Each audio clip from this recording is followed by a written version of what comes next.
Shalom, puji Tuhan, senang sekali hari ini kita boleh ketemu kembali dalam ibadah online JKI OFC. Gimana kabarnya Bapak Ibu yang ada di rumah? Saya berdoa untuk Anda yang ada di rumah, kiranya Anda semua sehat, terpelihara sempurna, tidak kekurangan suatu apapun yang baik.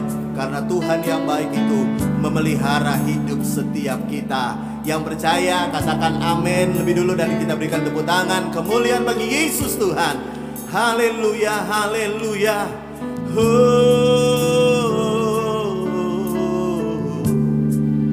Meskipun kami tidak melihat, tapi kami mau percaya bahwa setiap janjimu ya dan amin bagi setiap yang percaya. Yang percaya katakan amin dan tepuk tangan sekali lagi bagi Yesus Tuhan.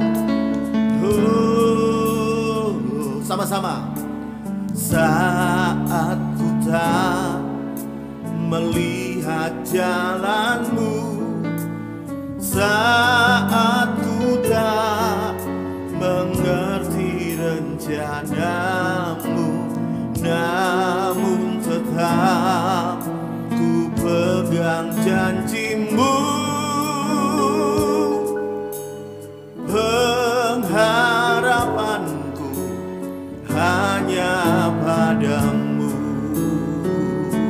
Mari lagi dari awal sama-sama katakan.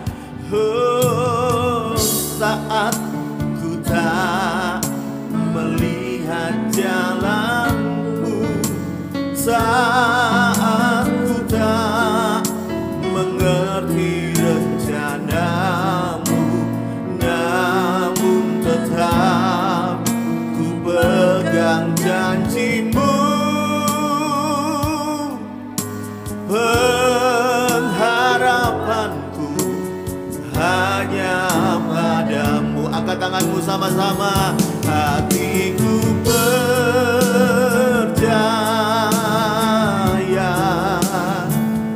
hatiku percaya,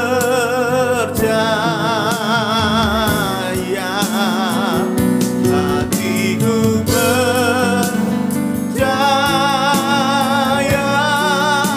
selalu ku percaya.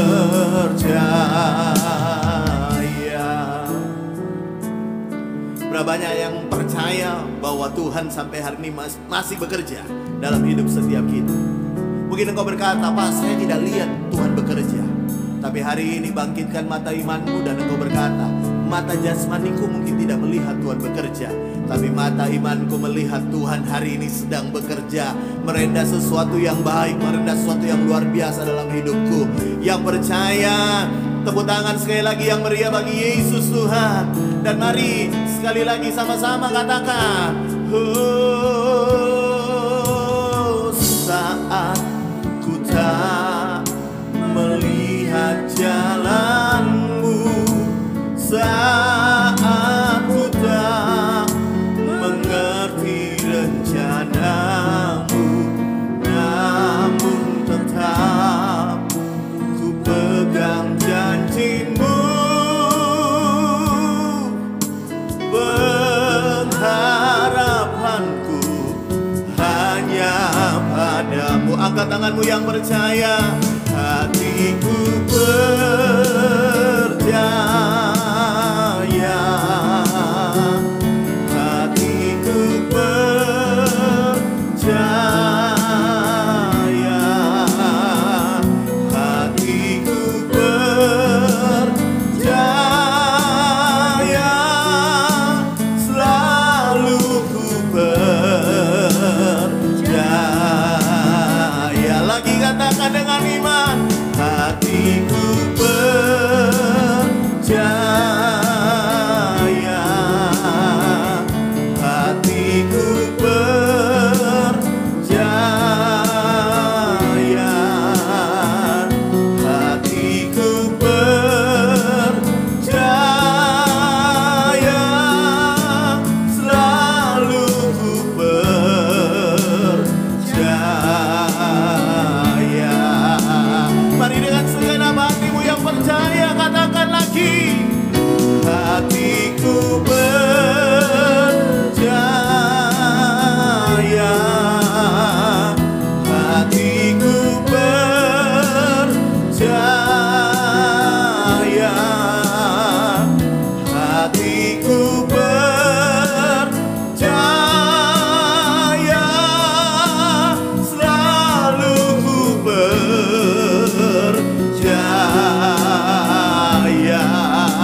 yang percaya sembah Tuhan. Mari yang percaya angkat suaramu, tinggikan Tuhan. Haleluya. Aku percaya, aku percaya.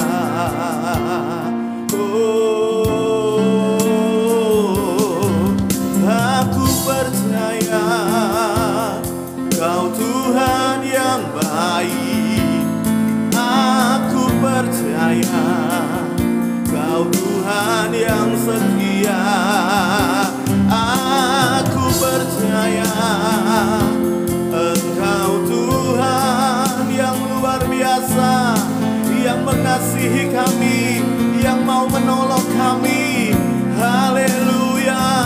Engkau Tuhan yang kami andalkan, sebab Engkau Allah yang perkasa.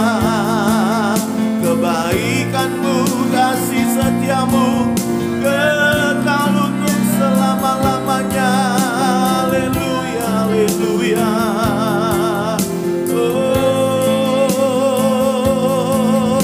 Mari yang di rumah angkat suaramu lebih lagi, sembah, sembah Tuhan. Ya, lebih lagi angkat suaramu. Yang percaya sembah Tuhan. Engkau Tuhan yang ajaib, Engkau Tuhan yang luar biasa. Haleluya, haleluya, haleluya. Kami menaruh hidup kami ke dalam tangan-Mu yang kuat, sebab kami percaya Engkau Tuhan yang ajaib, Engkau Tuhan yang berkuasa. Oh, ku percaya janji-Mu ajaib. Amin, amin. Terukir dalam kehidupanku, berserah di dalam kekuatanku. Hanya Kau segalanya bagiku. Oh, ku percaya janji-Mu ajaib. Amin. Terukir dalam kehidupanku, ku berserah di dalam kekuatan-Mu. Ku percaya. Yang percaya lagi katakan, oh, ku percaya janji-Mu ajaib. Amin, amin. Terukir dalam kehidupanku, ku berserah di dalam kekuatan-Mu. Hanya Kau segalanya bagiku. Oh, ku percaya janji-Mu ajaib.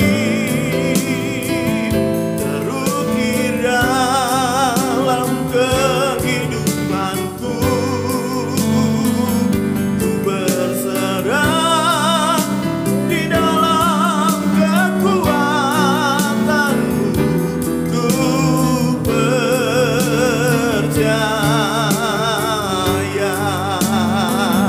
ku berserah di dalam kekuatan-Mu. Ku percaya.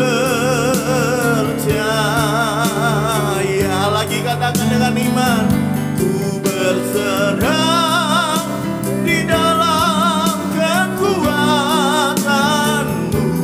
Ku percaya.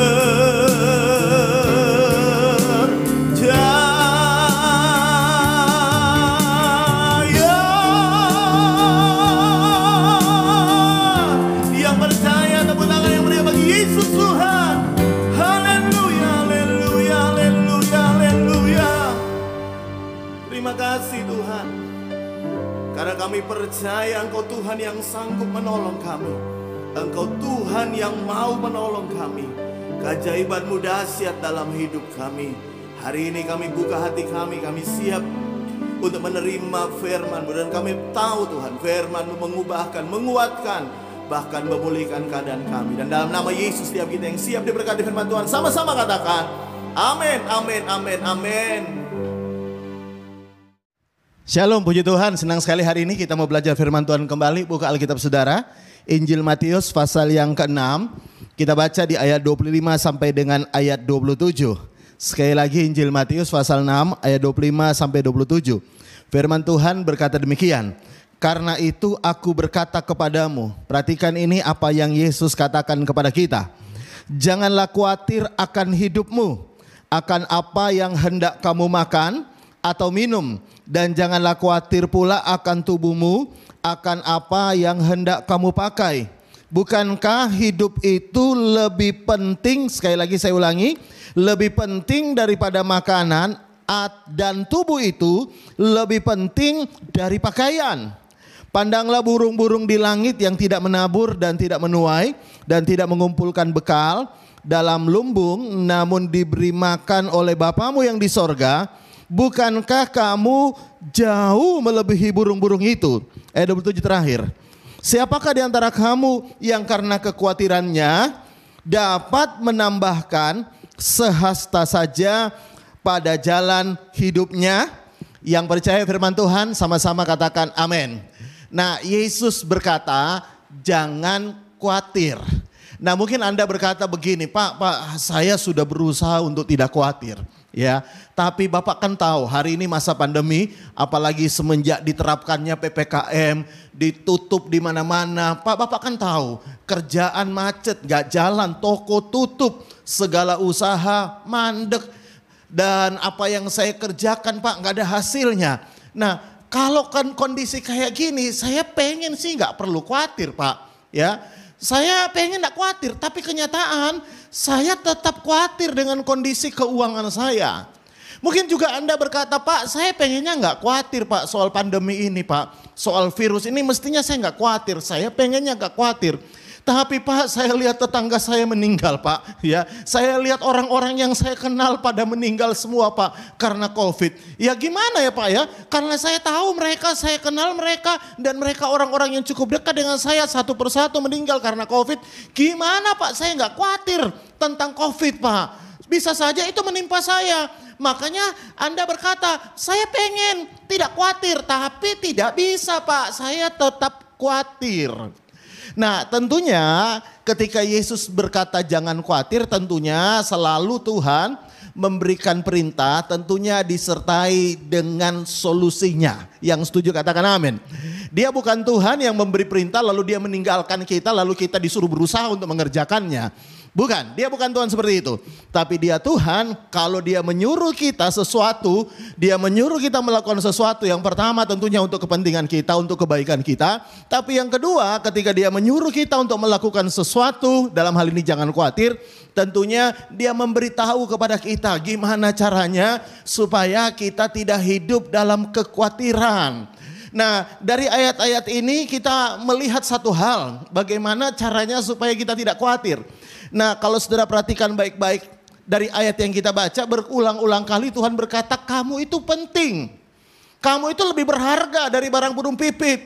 Kamu ini ya jauh melebihi burung-burung. Kamu ini berharga. Nah, saudara perlu tahu bagaimana caranya supaya kita tidak khawatir. Alkitab jelas berkata begini. Anda harus yakin bahwa dirimu itu berharga di mata Tuhan. Yang setuju katakan amin. Anda ini berharga dan saya mau tanya sama Anda. Sesuatu yang berharga bagi Anda tentunya Anda akan rawat dengan baik-baik. Tentunya Anda akan simpan di tempat yang aman. Tentunya Anda akan memperlakukan barang-barang berharga Anda berbeda dengan barang-barang yang tidak berharga. Nah, Tuhan berkata kita ini berharga. Bahkan dia berkata kita ini lebih penting daripada segalanya. Nah, kalau saudara berkata, Pak, saya berharga? Harga saya berapa, Pak? Mungkin Anda tanya berkata begitu. Harga saya berapa, Pak? Ya, kalau saudara mau baca, lihat dulu sama-sama ya. Dalam 1 Petrus pasal yang pertama ayat 18, lihat. Kalau saudara mau tahu harga Anda, nah lihat. 1 Petrus 1 ayat 18. Sebab kamu tahu bahwa kamu telah ditebus dari cara hidupmu yang sia-sia, yang kamu warisi dari nenek moyangmu, itu bukan dengan barang yang fana, ya, bukan pula dengan perak atau emas. Jadi Tuhan bilang, kamu itu ditebus atau dibayar, dikeluarkan dari pegadaian, ya, ditebus, ya, karena hidup kita sudah tergadai karena dosa. Tuhan bilang bukan dengan barang yang fana, bukan dengan perak dan emas, ayat 19, melainkan dengan darah yang mahal. Bukan darah yang murah, darah yang mahal. Kenapa mahal? Yaitu darah Kristus yang sama seperti darah anak domba yang tak bernoda dan tak bercacat. Jadi kalau saudara mau tanya berapa harganya dirimu, Tuhan berkata hargamu itu sama dengan harga darah Yesus. Yang percaya katakan amin. Karena itu percayalah begini, kalau Yesus sudah bayar kita mahal dengan darahnya sendiri, dengan hidupnya sendiri, masakan setelah dia beli kita dengan harga yang mahal lalu digeletakno begitu saja. Anda beli berlian, Anda nggak akan geletakno begitu saja. Anda beli barang berharga, Anda nggak taruh sembarangan. Anda akan rawat, Anda akan hargai, bahkan Anda akan perlakukan secara khusus. Tahukah saudara, dengarkan baik-baik. Yang pertama adalah begini, bagaimana caranya supaya Anda gak khawatir? Anda harus sadar bahwa dirimu berharga. Oh haleluya. Harga dirimu itu sama dengan harga darah Yesus. Karena Anda ditebus dengan darah Yesus. Dan kalau Tuhan sudah menebus dengan hidupnya, Dia tidak akan mungkin membiarkan Anda. Dia tidak akan mungkin menebus Anda lalu dibiarin begitu saja. Dia akan pelihara hidupmu. Karena engkau adalah sesuatu yang berharga di mata Tuhan. Yang percaya katakan amin. Karena itu dengarkan baik ini. Situasi kondisi boleh sukar. Keadaan boleh sukar. Anda harus berkata begini. Aku berharga di mata Tuhan. Aku gak mungkin digeletakno sama Tuhan. Aku gak mungkin dibiarin sama Tuhan. Aku gak mungkin dibiarin sama Tuhan. Aku percaya. Aku berharga. Aku dipelihara Tuhan. Aku ditolong Tuhan. Aku dilindungi Tuhan. Bahkan kalau saudara baca, lihat dalam Yesaya 43, ya, Yesaya 43 ayat 3 berkata begini, sebab akulah Tuhan Allahmu yang maha kudus Allah Israel, juru selamatmu, aku menebus engkau dengan Mesir dan memberi engkau Ethiopia dan Seba sebagai gantimu. Lihat ayat 4, oleh karena engkau berharga di mataku dan mulia. Tuhan bilang, kalau saudara baca konteksnya ini di ayat 1 ini sebenarnya Tuhan bilang tentang Yakub, tentang Israel. Ya, Dia berkata begini, engkau ini berharga di mataku bahkan mulia. Lihat ayat 4 bagian berikutnya. Dan aku mengasihi engkau, maka aku memberikan manusia sebagai gantimu dan bangsa-bangsa sebagai ganti nyawamu. Nah perhatikan baik-baik ini ya. Tuhan berkata, engkau ini berharga dan mulia. Ya, kita mengenal istilah logam mulia. Ya, logam mulia artinya mahal. Tuhan berkata, kamu ini berharga, kamu ini mulia. Bahkan Tuhan berkata, aku ini mengasihimu. Oh haleluya, kita berharga, kita mulia, kita dikasihi Tuhan. Kalau Anda sadar hal itu, maka Anda akan berkata hari ini, aku tidak khawatir. Kenapa? Aku berharga di mata Tuhan. Bahkan Tuhan berkata, Tuhan bisa mendandani taman. Bahkan Salomo pun tidak bisa pakai baju seindah itu. Apalagi kita. Tuhan bilang, Tuhan pelihara burung-burung di udara. Kita lebih berharga daripada burung di udara. Karena burung di udara tidak pernah ditebus oleh darah Yesus. Anda dan saya ditebus oleh darah Yesus. Makanya Tuhan berkata, engkau berharga, engkau mulia, aku mengasihi engkau, kata Tuhan. Karena itu hari ini engkau berkata, Tuhan, aku berharga di matamu. Aku percaya engkau tidak akan membiarkan aku. Engkau tidak akan meninggalkan aku. Engkau akan pelihara hidupku. Segala yang aku butuhkan Tuhan menyediakan. Sebab aku berharga di mata Tuhan. Bahkan kalau saudara baca juga dalam Matius pasal yang ke-7 ayat yang ke-11. Lihat ini, Tuhan berkata begini. Jadi jika kamu yang jahat tahu memberi pemberian yang baik kepada anak-anakmu. Jadi Tuhan bilang gini, kamu aja bapak yang jahat, bapak yang gak sempurna, bapak yang jauh dari kata sempurna, Tuhan berkata, tahu memberi yang baik untuk anak-anakmu. Ya, lihat, perhatikan, apalagi bapamu yang di sorga. Dia bapak yang baik, perhatikan. Ia akan memberikan yang baik kepada mereka yang meminta kepadanya. Haleluya, haleluya, haleluya. Karena itu hari ini, dengarkan baik. Kita punya orang tua yang di rumah, ya, kita nggak ngapa-ngapain tetap dikasih makan sama orang tua, ya. Ya, apalagi Alkitab berkata Bapa kita di sorga, ya. Dia memberi yang terbaik untuk kita, bagi setiap kita. Kenapa? Karena kita berharga. Karena itu Alkitab berkata jangan khawatir akan hidupmu. Hari ini engkau berkata, tepuk dadamu dan engkau berkata dengan mantap, dengan iman berkata, ternyata aku berharga, aku ini mulia, Tuhan mengasihi aku, Tuhan itu sebagai Bapakku akan memelihara hidupku. Yang percaya katakan amin. Itu bagian yang pertama. Yang kedua, kita kembali lagi ke dalam Injil Matius 6 tadi. Sekarang kita lompat ke ayat yang ke-33. Ya, ini ayat yang sangat terkenal tapi saya mau bahas lagi. Nah, lihat begini. Atau lebih bagus kita baca ayat 32 sampai 33 supaya kita bisa lebih mengerti, ya. Semua itu dicari bangsa-bangsa yang tidak mengenal Allah. Akan tetapi Bapamu yang di sorga tahu bahwa kamu memerlukan semuanya itu. Ya.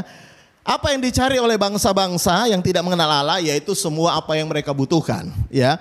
Tapi Tuhan berkata, Bapa kita di sorga tahu apa yang kau butuhkan. Nah, lalu ayat 33. Tetapi, ya, meskipun Bapa di sorga tahu apa yang kita butuhkan, Tuhan berkata, tetapi, ya, carilah dahulu kerajaan Allah dan kebenarannya, maka semuanya itu akan apa? Ditambahkan kepadamu. Nah, Tuhan bilang semua yang kau butuhkan itu akan ditambahkan kepadamu karena Bapamu yang di sorga tahu apa yang kau butuhkan. Tetapi meskipun Bapamu di sorga sudah tahu apa yang kau butuhkan, Tuhan berkata begini, bagian kita itu adalah apa? Carilah dahulu kerajaan Allah dan kebenarannya. Perhatikan ini, carilah dahulu. Artinya prioritaskan kerajaan Allah dan kebenarannya, maka semua yang kau khawatirkan akan Tuhan tambahkan kepadamu. Apa yang kau butuhkan akan Tuhan tambahkan kepadamu. Nah, bagian yang kedua, bagaimana supaya kita tidak khawatir? Alkitab berkata, kita harus memprioritaskan Tuhan di atas segala kekhawatiran kita. Saudara tahu, orang yang khawatir merasa yang terpenting dalam hidupnya adalah bagaimana caranya supaya dia mendapatkan apa yang dia khawatirkan. Ya, contohnya misalnya gini, orang lagi khawatir masalah uang, maka yang terpenting dalam hidupnya tentunya dia akan mikir gimana caranya dapat uang. Ya, karena itu yang menjadi prioritas terpenting dalam hidupnya. Makanya kalau saudara perhatikan, saya mau tunjukkan, ya. Konteks ayat ini, kalau saudara lihat ayat 25, ya, konteks bagian jangan khawatir ini, lihat ayat 25, perhatikan kalimat pertama ayat 25. Karena itu aku berkata kepadamu. Jadi tentang khawatir ini Tuhan mulai dengan berkata karena itu. Karena apa? Nah, kalau dikatakan karena itu berarti ayat ini berhubungan erat dengan ayat yang sebelumnya. Sebelumnya akan menjelaskan karena apa Tuhan ngomong kayak gini. Karena apa Tuhan ngomong soal kekhawatiran. Kenapa Tuhan ngomong jangan khawatir itu karena apa. Ayat 25 berkata karena itu aku berkata jangan khawatir. Karena apa dia berkata jangan khawatir. Jawabannya di ayat 24 tentunya ayat sebelumnya. Lihat ayat 29 ayat 24. Tuhan berkata begini. Tak seorang pun dapat mengabdi kepada dua tuan. Ya. Karena jika demikian ia akan membenci yang seorang dan mengasihi yang lain. Atau ia akan setia kepada seorang dan tidak mengindahkan yang lain. Perhatikan kalimat selanjutnya ya. Kamu tidak dapat mengabdi kepada Allah, ya, kepada Allah dan kepada Mammon. Mammon itu jen, ya. Mammonah, ya, dari bahasa Arab, ya. Jen, uang. Tuhan bilang, kamu tidak bisa mengabdi kepada dua tuan, kepada Allah dan kepada uang.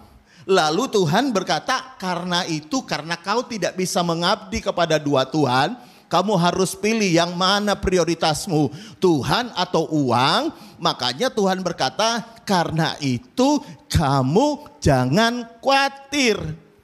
Saudara paham sampai di sini? Nah, ketika Tuhan bilang karena itu jangan khawatir, lalu Tuhan berkata di ayat 33, carilah dahulu. Jadi ini bagian konteks ayat Alkitab berkaitan dengan uang dan Tuhan. Makanya Tuhan berkata, carilah dahulu, prioritaskan Tuhan. Karena engkau tidak bisa jalan bareng mengabdi kepada dua tuan. Kalau engkau mengabdi kepada Tuhan, maka engkau akan mengasihi Tuhan dan akan tidak mengindahkan yang lain. Tapi kalau engkau mengasihi uang, Tuhan berkata, engkau akan mengutamakan uang dan tidak mengindahkan Tuhan. Itu kata Alkitab. Kalau Anda berkata, oh saya bisa Pak jalan bareng Pak, Tuhan dengan uang jalan bareng. Tidak bisa. Karena Tuhan bilang begitu. Ya. Saya ingat suatu hari teman saya cerita, ya. Dia berkata suatu hari dia ada di sebuah ibadah, lalu tiba-tiba ada orang teleponnya berdering di waktu ibadah. Ini masa sebelum pandemi, saudara, ya. Karena handphonenya berdering tidak di silent, dia angkat teleponnya. Lalu dia angkat teleponnya di tengah-tengah orang lagi khotbah, saudara, ya. Jadi saudara lihat orang lagi hening, tentunya hanya suara pendeta yang bicara. Dia lagi angkat teleponnya. Halo. Lalu teman saya ini menegurnya, ini ibadah loh. Jangan angkat telepon, nanti di luar aja. Dia berkata begini, orang yang angkat telepon begini, woi ini duit iki, ini urusan duit iki. Ya, gak bisa ditunda-tunda, ini urusan duit ini. Wah. Nah lihat teman saya bilang, ya sudah kalau urusan duit ya dia diam aja. Ya. Nah yang saya mau tunjukkan begini saudara, ya. Dalam ibadah pun kalau soal urusan duit pun orang bisa dengan gampang ninggalin kan. Atau dengan gampang tidak memprioritaskan Tuhan bahwa ini ibadah nanti selesai baru bisa. Loh gak bisa ya. Ya kalau urusan duit ibadah pun ya ditinggal, betul gak? Nah yang saya mau coba beritahu begini ya, Tuhan bilang begini, kenapa sih kita sering khawatir? Karena begini, kita tidak bisa prioritaskan Tuhan dalam hidup kita. Ya, makanya Tuhan berkata, karena kau tidak bisa mengabdi kepada dua Tuhan, kau harus milih. Kalau kau mengabdi kepada Tuhan, prioritaskan Tuhan, maka Tuhan akan pelihara semua apa yang menjadi kekhawatiranmu. Tapi masalahnya adalah begini, semakin kita khawatir soal uang, semakin kita kejar uang, kita prioritaskan uang.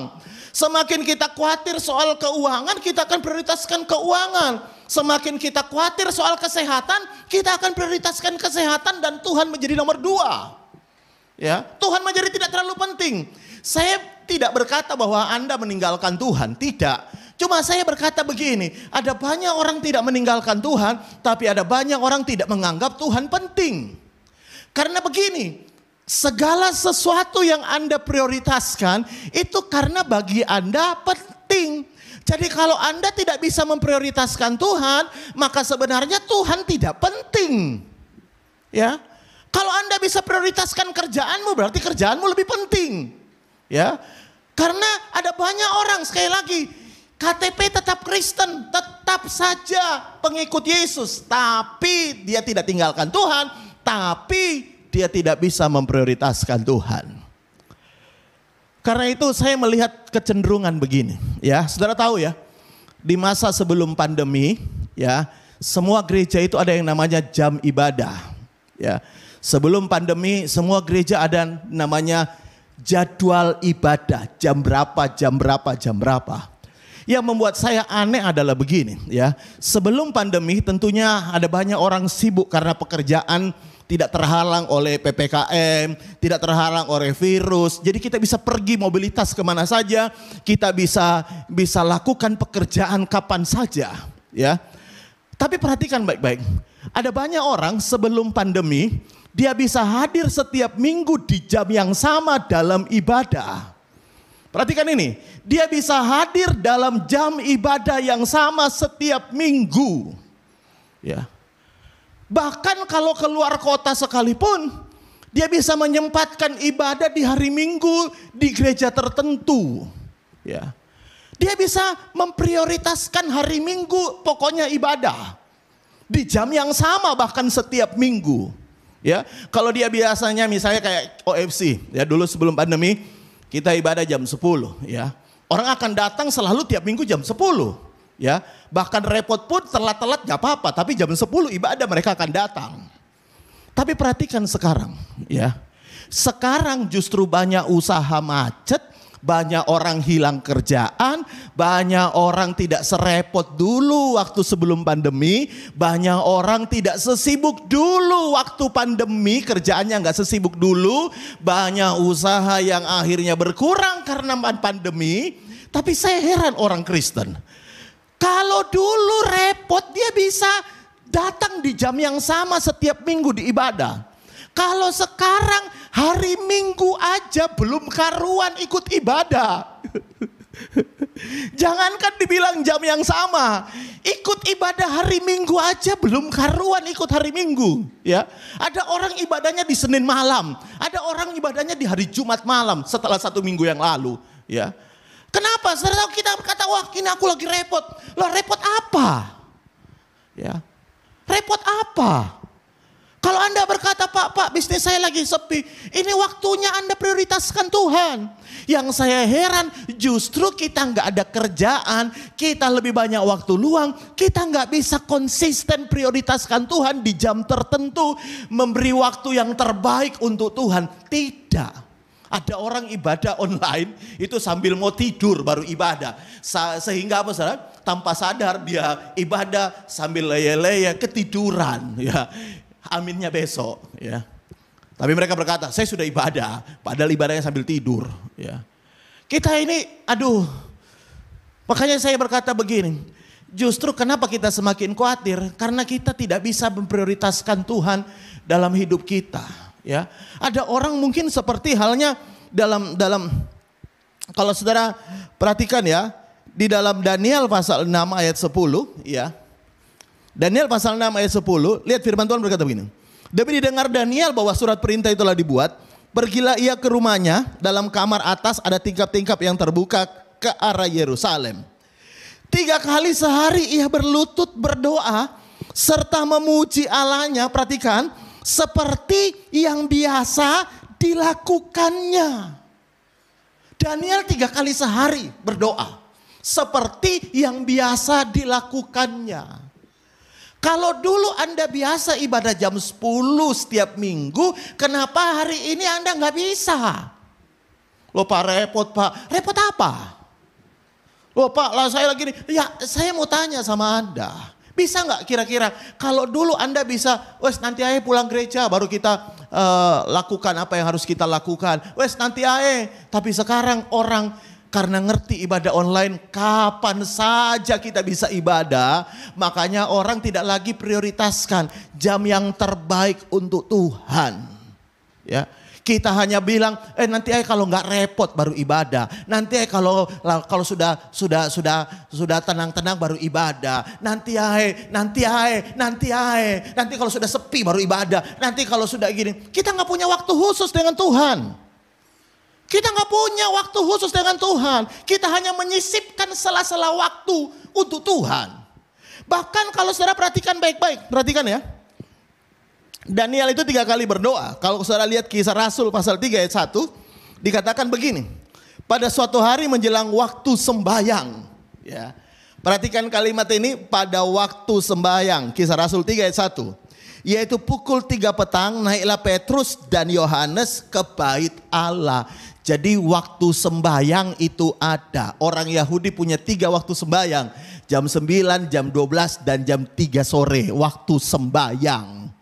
Kita bersyukur banget tidak tiap hari 3 kali. Kita ini bersyukur banget seminggu sekali. Itu pun seminggu sekali. Tidak pernah orang tepat waktu yang namanya waktu ibadah, waktu sembahyang. Gak ada. Kita seenaknya sekarang jam berapa ya bisa. Pak, sekarang kalau pagi saya repot Pak repot olahraga Pak. Makanya saya nggak bisa ibadah kalau pagi. Minggu sepanjang hari saya olahraga Pak. Saya bisanya mungkin Senin atau Selasa atau Rabu Pak. Bahkan mungkin hari Sabtu depan Pak baru bisa Pak. Nah kalau saudara berkata begitu, coba lihat ayat yang baik ini. 1 Timotius 4 ayat 7 dan 8. Lihat ini. 1 Timotius 4 ayat 7 dan 8. Firman Tuhan berkata begini. Tetapi jauhilah tahayul dan dongeng nenek-nenek tua. Latihlah dirimu beribadah. Ya, memang ibadah kita tidak seperti dulu ngumpul bareng. Tapi jamnya harusnya Anda harus patenkan. Ini jamnya untuk Tuhan, gak boleh diganggu. Seperti halnya Anda berkata ini jam kerja Pak, gak boleh diganggu jam kerja. Ya. Bos seringkali ngomong, jam kerja jangan lakukan hal-hal yang lain. Kerja, jam kerja. Gak boleh ngerjain yang lain, jam kerja. Nah masalahnya kalau jam kerja kita gak ngerjain yang lain. Kenapa jam ibadah kita ngerjain yang lain? Karena kita merasa gak terlalu penting. Ya. Nah lihat ayat 8. Latihan badani terbatas gunanya. Apa itu latihan badani? Olahraga. Tuhan berkata latihan badani terbatas gunanya. Bukan tidak ada gunanya, bukan. Tapi terbatas gunanya, artinya sedikit gunanya. Kalau Anda berkata, sopo saya ngomong Pak, justru latihan badan ini olahraga bikin kita sehat Pak. Bikin kita, imun kita naik Pak. Ya, makanya saya olahraga Pak. Saya berkata saya setuju kita semua harus olahraga. Ya, tapi Tuhan bilang, lihat, kalaupun engkau olahraga kau harus ingat latihan badan itu terbatas gunanya. Perhatikan ini dibandingkan dengan apa? Ayat 8. Tetapi ibadah itu berguna dalam segala hal. Kenapa berguna dalam segala hal? Karena mengandung janji baik untuk hidup ini maupun untuk hidup yang akan datang. Hidup sekarang berguna maupun hidup yang akan datang. Hidup sekarang itu apa? Hidup sekarang ketika dia di dunia ini kita butuh ibadah. Karena ibadah itu berguna. Karena Alkitab tadi bilang Bapamu di sorga tahu apa yang kau butuhkan. Tetapi meskipun dia tahu Tuhan bilang carilah dahulu kerajaan Allah dan kebenarannya. Maka semuanya akan ditambahkan kepadamu. Jadi meskipun Bapa tahu tidak otomatis diberikan. Tapi Tuhan berkata orang yang memprioritaskan Tuhan.